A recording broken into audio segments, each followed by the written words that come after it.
Welcome to chapter 3. In this chapter, we're going to apply all the principles we have learned so far in the previous 2 chapters. So we're going to apply that to real world dumps where we don't have source code. We don't know anything about the binary or the issue. So that's what we're going to do in this chapter. So like I was mentioning before, we will be starting with the not my fault issues. So most of the not my fault issues are kernel mod issues, fortunately or unfortunately. So we'll be sticking on to those kernel mod issues, and then we will see if we have some user mode dumps available. One thing I would like to mention before we start on this chapter is that I won't be able to give you full information, or I will be able to share the dumps which I'm analyzing in this chapter because it's all associated with the real production issues, so real customer data. So I'll be showing you only bits and pieces of information so that the concepts are clear.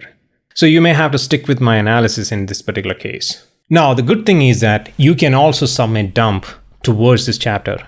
So as long as people submit dump and there is audience, I'll be keep adding lectures to this particular chapter. So this chapter will be growing, always growing, as long as people gives me dump, and you can have that analysis live. You can come on call with me, ask questions, so on and so forth. So it's a free dump analysis service as long as you are okay. Everyone else is seeing the analysis of the dump. So feel free to submit the dump, and I'll give you the link and the description how to submit dump in the beginning of the chapter, in the description of this lectures.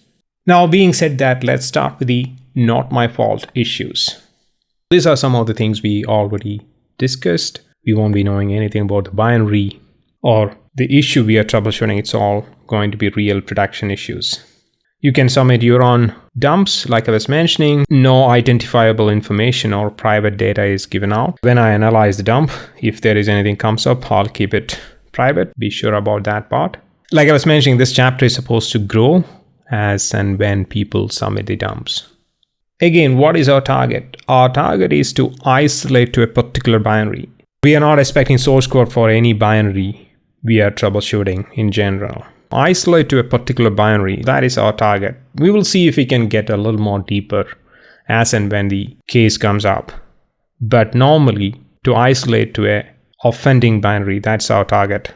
Not to troubleshoot deep inside the binary because we don't have the source code of the binary. We can reverse engineer the binary, but that's not the target we are trying to achieve here.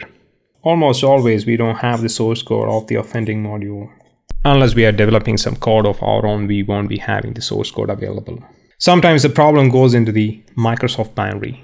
Microsoft will be sharing some buffers with us. We'll be screwing up that buffer, give it back to the Microsoft binary, and the Microsoft binary will crash, which is a common scenario. It doesn't mean that the faulting module or the problematic module is Microsoft binary. So in that case, we may have to isolate the issue further. So it also does not mean that we can resolve the issue without the help of Microsoft. We may have to reach out to Microsoft more than often when we crash on their stack to get more information about their binaries. And it is very common when you develop a driver, when you develop something, a new stack or something like that, the documentation will be very poor, and you will have to reach out to the development team in Microsoft. Very common. Being said that, let's jump into the demo.